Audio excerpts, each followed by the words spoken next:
दोस्तों, अगर घर का कोई नौकर ये कहे कि घर की चाबी मेरे हाथ में आई है तो मैं पूरा घर बेच दूंगा, भले ही वो मेरा नहीं है, ना ही मैंने उस घर को का सामान खरीदा है, ना घर का सामान मैंने बनाया है, तो और मैं उस घर, चूंकि घर की चाबी मेरे पास है, तो मैं उस घर के सामान को बेच दूंगा। ऐसा अगर निकृष्ट कोई आदमी है, तो आज आप संसद में पहुंच गए हो, सॉरी, आप दिल्ली पहुंच गए हो। अब आप संसद पे भी पहुंचो, संसद की चाबी अपने पास लो, देश की संसद आप चलाओगे। अगर देश के 303 सांसद बिक गए हैं और वो देश के विरुद्ध काम कर रहे हैं, तो उससे उनका अधिकार आपको छीनना पड़ेगा।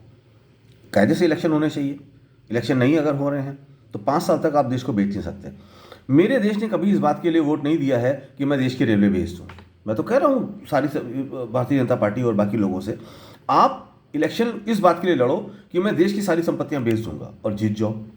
आप बेच सकते, कोई आपको खिलाफ नहीं बोलेगा, क्योंकि देश ने आपको उसका आदेश दिया है, आपको जिताया है। और ईवीएम से नहीं, बैलेट से। ईवीएम तो फेक है, फर्जी है। आप उसकी रसीद भी नहीं देते कि वोट किसको गया है। मैं चेक भी नहीं कर सकता। 100 रुपये की मैं पेट्रोल खरीदता हूँ तो रसीद मिलती है, मैं अपने अकाउंट में चेक करता हूँ कि 100 रुपये मेरे अकाउंट से निकले हैं कि नहीं निकले। तो मेरे को भी अधिकार होना चाहिए कि मैं आपकी वोटिंग साइट पे जाके देखूं कि जो मैंने वोट दिया था उसकी रसीद है और वही वोट वहाँ पे रिफ्लेक्ट हो रहा है।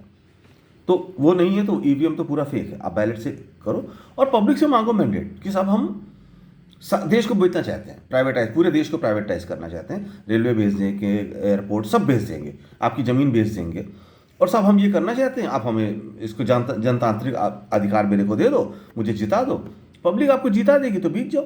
इसका मतलब ये हुआ कि पब्लिक भी यही चाहती है, देश यही चाहता है, देश यही चाहता है, आप ये बेशक ये करो।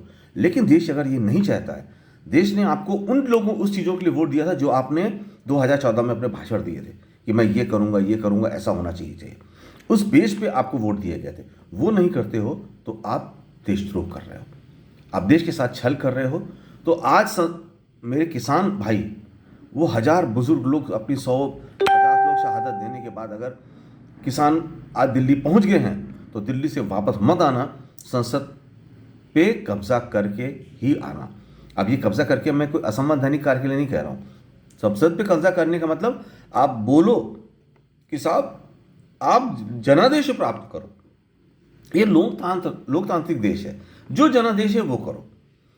आपको इलेक्शन कराना चाहिए और अपनी मंशा जाहिर करनी चाहिए कि मैं ये नहीं कि मैंने ये तो बोला कि मैं देश को चलाऊंगा, देश को मजबूत बनाऊंगा, चाइना पे अटैक करूंगा, ये करूंगा, और जीतने के बाद बोलो मैं चाइना को जमीन बेच दूंगा, देश बेच दूंगा। उल्टा नहीं कर सकते ना आप।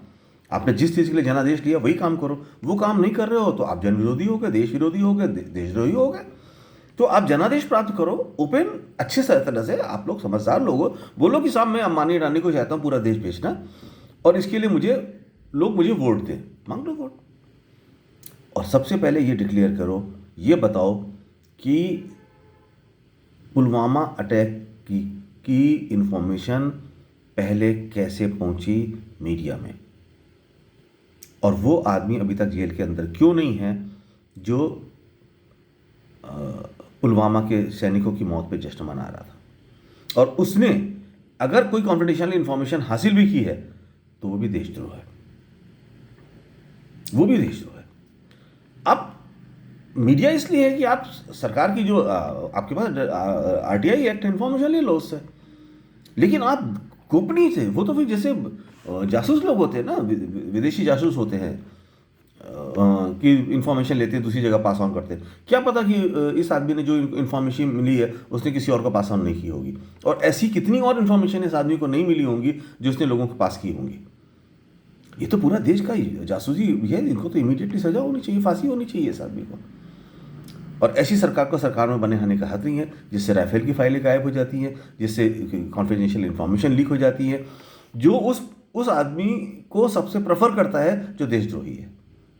तो अब जरूरी है कि जनादेश हो, इलेक्शन हो बैलेट से, और उस जो जनादेश हो, और ये नियम बनना चाहिए कि आपने जो कह के वोट लिया है वही फॉलो करोगे, उससे विपरीत करोगे तो आपका वोट कैंसिल। आपने बोला कि मैं ऐसा करूंगा, मैंने उसके लिए वोट दे दिया, आपने जीतने के बाद वैसा नहीं किया तो मेरा वोट इनवैलिड हो गया। सीधी सी बात है। मेरे देश की सुप्रीम कोर्ट क्या कर रही, जरा जरा सी चीज़ों पर संज्ञान लेने वाली इन चीज़ों पर संज्ञान क्यों नहीं लेती? इलेक्शन कमीशन तो बिक ही गया, मैं तो नहीं उसको विश्वास ही नहीं करता, वो तो बात छोड़ दो। कम से कम सुप्रीम कोर्ट जुडिशरी तो है आज।